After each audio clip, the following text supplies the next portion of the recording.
క్రీస్తునందు ప్రియ సహోదరులైన మీ అందరికీ ప్రభువు నామంలో శుభములు తెలియజేస్తున్నాం. క్రీస్తు దైవత్వం అనే అంశం ద్వారా యేసుక్రీస్తు ప్రభు వారి దైవత్వ లక్షణాలను ధ్యానించడానికి ఈ వీడియోస్ చేయడం జరుగుతుంది.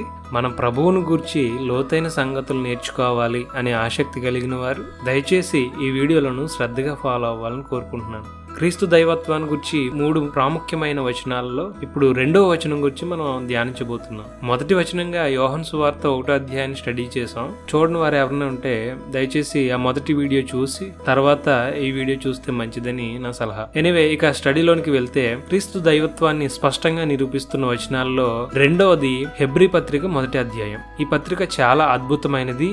ఈ పత్రిక వ్రాయడంలో రచయిత యొక్క ముఖ్యోద్దేశం, మూలపాఠం కూడా యేసుక్రీస్తు వారిని గురించిన సంగతులు వివరించడమే. కాబట్టి ఈ పత్రిక 1వ అధ్యాయాన్ని మనం ధ్యానించడానికి ప్రయత్నం చేద్దాం. క్రీస్తు ప్రభువును గూర్చి ఉన్న సంగతులు, ఆయన దైవత్వ లక్షణాలు కాదనలేని విధంగా ప్రకటిస్తుంది ఈ పత్రిక. పర్సనల్ గా నాకు చాలా ఇష్టమైన పత్రిక ఇది. యోహాను సువార్త వలె హెబ్రీ పత్రికలో కూడా 1వ అధ్యాయంలో ఉన్న ప్రారంభ వచనాలే క్రీస్తు దైవత్వాన్ని గూర్చి చాలా స్పష్టంగా ప్రకటిస్తున్నాయి. హెబ్రీ పత్రిక యొక్క ప్రత్యేకత ఏంటంటే యేసుక్రీస్తు ప్రభు వారి దైవత్వాన్ని గూర్చి మరియు నూతన నిబంధన ద్వారా యేసుక్రీస్తు యొక్క శ్రేష్టమైన పరిచర్య విధానాన్ని గూర్చి చాలా విశేషంగా ప్రస్తావించబడింది.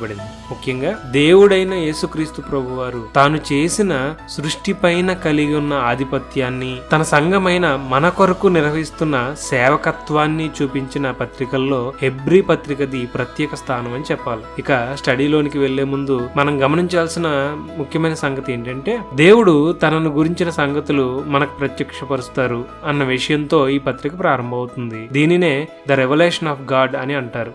దేవుని చేత సృష్టించబడిన మనకు ఆయన గురించిన ప్రత్యక్షతగా దీన్ని చెప్పుకోవచ్చు. దేవుని కుమారుని ద్వారా తెలుపబడిన ఈ ప్రత్యక్షత ఇంతకు ముందు అనేక మంది ప్రవక్తల ద్వారా జరిగిన ప్రకటన లాంటిది కాదు. ఈ ప్రత్యక్షత తన మహిమ స్వరూపాన్ని సమానంగా కలిగి ఉండి దైవత్వ వారసుడైన యేసుక్రీస్తు ద్వారా కలిగింది. ఈ విషయమే ఇక్కడ ప్రధాన అంశం. ఒకవైపు ఇంత ప్రత్యేకతను యేసుక్రీస్తు వారికి ఆపాదిస్తుంటే, మరోవైపు క్రీస్తు దైవత్వ విరోధులు మాత్రం ఇవే వచనాలను వక్రీకరించి ఆయన దేవుడు కాదంటారు. ఎంత స్పష్టంగా ఉన్న వచనాలను వక్రీకరిస్తుంటే వీరెంత గుడ్డితనంలో ఉన్నారో అర్థమవుతుంది కదా. ఓకే, హెబ్రీ పత్రిక 1వ అధ్యాయంలో క్రీస్తు దైవత్వం గురించి ఆలోచించే ముందు 3 విషయాలను హెబ్రీ పత్రిక 1వ అధ్యాయంలో మనం చూస్తాం. అవేంటంటే దేవుని మహిమ యొక్క ప్రతిబింబం మరియు ఆయన తత్వం యొక్క మూర్తిమంతము అయిన యేసుక్రీస్తు ప్రభు వారిని గురించి చూస్తాం. రెండో విషయం ఏంటంటే యేసుక్రీస్తుకు ఆరాధన చేయడం అనే సంగతిని గురించి మనం ఆలోచిస్తాం. అలాగే 3వ విషయం ఏంటంటే నిత్యునిగా యేసుక్రీస్తు రాజ్యాధికారం కలిగిన విధానాన్ని మనం ఆలోచన చేస్తాం. సో ఇక స్టడీలోనికి వెళ్తే ముందుగా నెంబర్ 1, దేవుని మహిమ యొక్క ప్రతిబింబం, ఆయన తత్వం యొక్క మూర్తిమంతం, glory of God and express image of his person. 1వ అధ్యాయం హెబ్రీ పత్రిక 3వ వచనం ప్రకారం యేసుక్రీస్తు ప్రభు వారు దేవుని మహిమ తేజస్సు అని ఉంటుంది. ఇక్కడ మహిమ తేజస్సు అంటే దేవుని స్వభావం లేదా తత్వం అంతా కలిగిన వాడని అర్థం చేసుకోవాలి. దేవుని స్వభావం సంపూర్ణంగా ప్రతిబింబించిన వాడు యేసుక్రీస్తు ప్రభు వారు మాత్రమే. ఇక్కడ తేజస్సు లేదా నేచర్ అను పదాలకు మూలపదంగా హైపోస్టాసియోస్ అని గ్రీకు పదం ఉపయోగించడం జరిగింది. అదృశ్య దేవుని దైవత్వాన్ని ప్రత్యక్షపరిచేందుకు దృశ్య రూపంగా వచ్చిన వాడు యేసుక్రీస్తు ప్రభువారు అనే అర్థాన్నిచ్చే ఈ పదాన్ని అక్కడ రాయడం జరిగింది. ఈ మూల పదాన్ని ఉపయోగించే హైపోస్టాటిక్ యూనియన్ అని వివరించే థియోలాజికల్ పరిభాషను గురించి చెప్పడం జరుగుతుంది. యేసుక్రీస్తు ప్రభువారి యొక్క దైవత్వం మరియు మానవత్వం కలిపిన స్థితిని తెలిపేందుకు ఈ విషయాలు ప్రస్తావన చేస్తారు. దీన్నే హైపోస్టాటిక్ యూనియన్ అని అంటారు. అంటే యేసుక్రీస్తు ప్రభువారు అటు దైవత్వం కలిగిన వాడుగాను ఇటు మానవత్వం కలిగి ఒక వ్యక్తిగా ఆయన జీవించిన విషయాన్ని చెప్పడానికి ఈ హైపోస్టాటిక్ యూనియన్ అనే విషయాన్ని చెప్తారు. అలాగే మరొక ముఖ్యమైన మాట ఏంటంటే దేవుని మూర్తిమంతము లేదా ఎక్స్ప్రెస్ ఇమేజ్. మూల భాషా పదం మనం ఆలోచన చేస్తే క్యారెక్టర్ అని చెప్పబడే ఒక పదం ఉపయోగించారు. దేవుని స్వభావం సంపూర్ణంగా కలిగిన వారికి మాత్రమే ఈ పదాన్ని ఆపాదించడానికి అనుకూలమైన పదాన్ని ఇక్కడ ఉపయోగించడం జరిగింది. వీటన్నిటిని బట్టి మనం ఆలోచిస్తే అర్థమవుతుంది,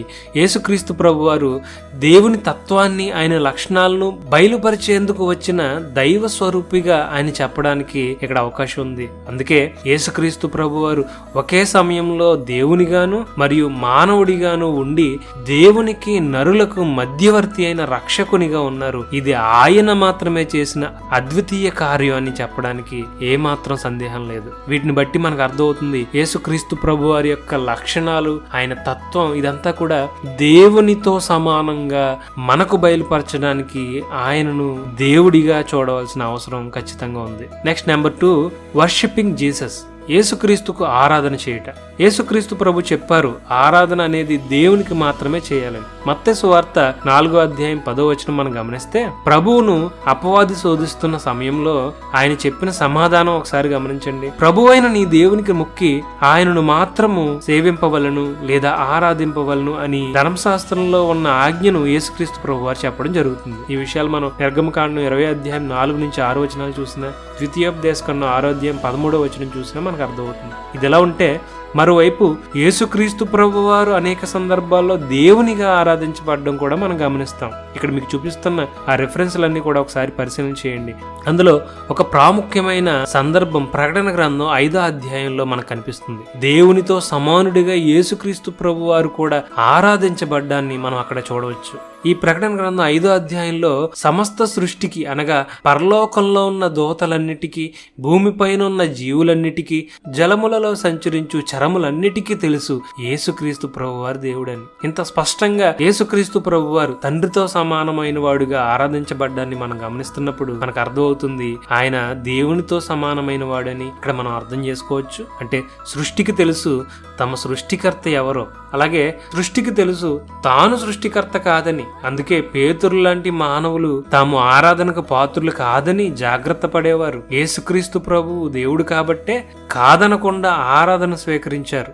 ఇంత స్పష్టంగా క్రీస్తుకు ఆరాధన జరుగుతున్నప్పుడు ఆయన దేవుడు కాదనడం అవివేకం కాకపోతే మరేమవుతుంది, మీరు ఆలోచన చేయండి. ఇంకా చివరిగా నెంబర్ 3, నిత్యునిగా యేసుక్రీస్తు ప్రభు వారి రాజ్యాధికారం. హెబ్రీ పత్రిక 1వ అధ్యాయం 4వ వచనాన్ని మీరు చూస్తే, ఉన్నత లోకమందు మహామహుడగు దేవుని కుడిపార్శ్వమున కూర్చుండెను అనే మాట మనకు కనిపిస్తుంది. బైబిల్లో యేసుక్రీస్తు ప్రభు వారు కుడిపార్శ్వమున కూర్చున్న సంగతిని గురించి అనేక సార్లు ప్రస్తావించబడ్డం మనం గమనిస్తాం.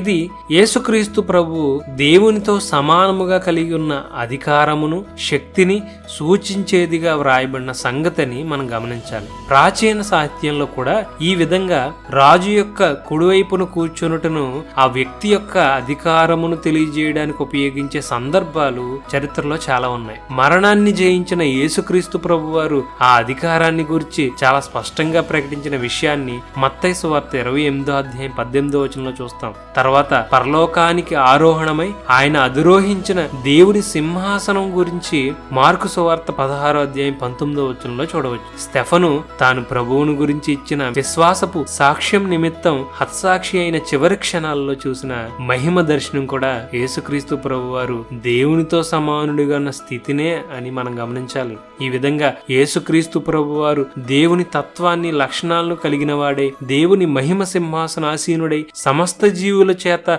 ఆరాధన పొందుటను బట్టి ఆయన దేవునితో సమానమైన దేవుడని చెప్పడం తప్ప మరేవెవరిని ఇచ్చినా వారు వాక్యాన్ని వక్రీకరిస్తున్న వారే తప్ప మరేం కాదని మనం గమనించాలి. దీనిని బట్టి మనకు అర్థమవుతుంది యేసుక్రీస్తు ప్రభు వారి యొక్క దైవత్వం హెబ్రీ పత్రిక 1వ అధ్యాయంలో చాలా స్పష్టంగా వ్రాయబడింది. ఇంకా అనేకమైన విషయాలున్నాయి. క్రీస్తు దైవత్వాన్ని నిరూపించే 3 ప్రముఖ వచనాల్లో చివరి వచనాన్ని గురించి తర్వాత వీడియోలో ఆలోచిద్దాం. అందరికీ వందనాలు.